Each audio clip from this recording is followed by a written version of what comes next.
Mika, lu cantik banget malam ini, Mika. Lu jadi pacar gue ya? Mika, pacar Elvano.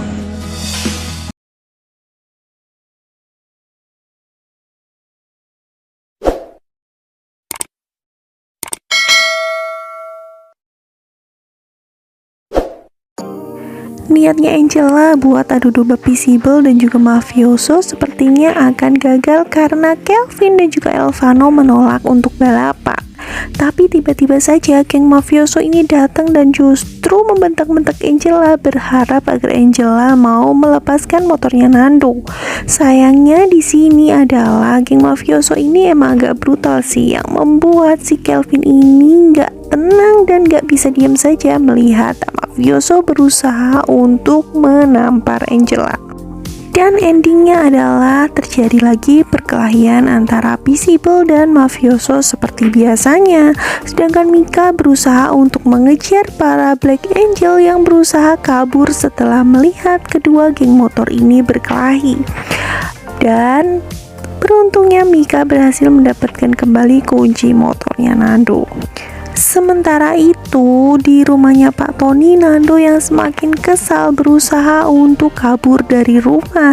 Disinilah Kayla merasa senang banget kalau Nando pergi, itu artinya dia bisa menjadi satu-satunya anak yang akan disayang di rumah tersebut. Hanya menunggu waktu sampai bisa mengusir Mika keluar dari rumahnya Pak Tony. Tapi sayangnya di sini Mika ini kan anak kandungnya Pak Tony dan Kayla belum tahu apa-apa. Kalau sampai hal itu diketahui ataupun terbongkar, nasib Kayla apakah akan berubah 180 derajat dan bisa lebih menghargai Mika? Setelah perkelahian itu selesai, Mika pun diantar pulang sama Elvano, dan di sini Elvano mulai memaksa Mika agar Mika mau menjadi pacarnya. Dan ya seperti biasanya sih, Mika ini jawabannya ngegantung banget, tinggal bilang iya gitu aja, susah banget kayaknya. Padahal udah jelas-jelas dia cemburu setiap kali Elvano itu perhatian sama Isyana. Dia lebih nyaman deket El, dan dia juga sering deg-degan. Apalagi coba, apa perlu Mimin yang wakilin buat jawab pertanyaan Elvano? Gemes banget kan kita yang lihatnya. Tapi ya kita ikutin aja deh alur ceritanya, karena pastinya frame antara El Mika ini selalu ditunggu dan bikin gemes kan.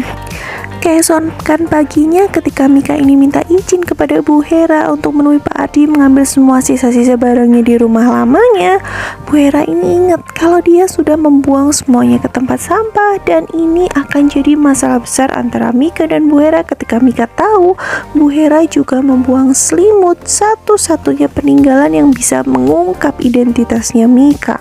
Ya, mereka terjadi keributan kecil sih, sampai akhirnya Bu Hera ini bertanya apa yang membuat Pak Tony itu bisa dipenjara oleh Isyana. Waktu si Mika mau jawab, si Kayla berusaha untuk menutupi dan kembali mencela Mika dan menyuruhnya untuk pergi selamanya dari rumah tersebut tanpa harus menjelek-jelekan Papa Tony. Di sini Mika pun kembali berdebat, membuat Bu Hera itu kelojotan dan juga geram melihat kedua anaknya. Sayangnya Mika ini berusaha ingin pergi dan dihadang oleh banyak sekali wartawan, di mana berita perselingkuhan Pak Tony dengan Isyana sudah beredar luas di media sosial, dan ini akan jadi sebuah berita yang akan menggegerkan dunia peranak motoran termasuk seluruh kampusnya Isyana, karena bagaimanapun juga nama baik Isyana sekarang sudah benar-benar hancur, dan kita akan mencoba buat lihat bagaimana Nando akan bisa membuat Isyana kembali bangkit dari keterpurukannya. Ceritanya makin seru ya guys, makin banyak hal-hal yang mulai terbongkar membuat kita semakin semangat buat terus nonton. Jadi jangan lupa buat dukung terus ya. Kita akan kembali lagi ke video-video selanjutnya dengan alur pembahasan cerita Rodor Gila. Bye bye.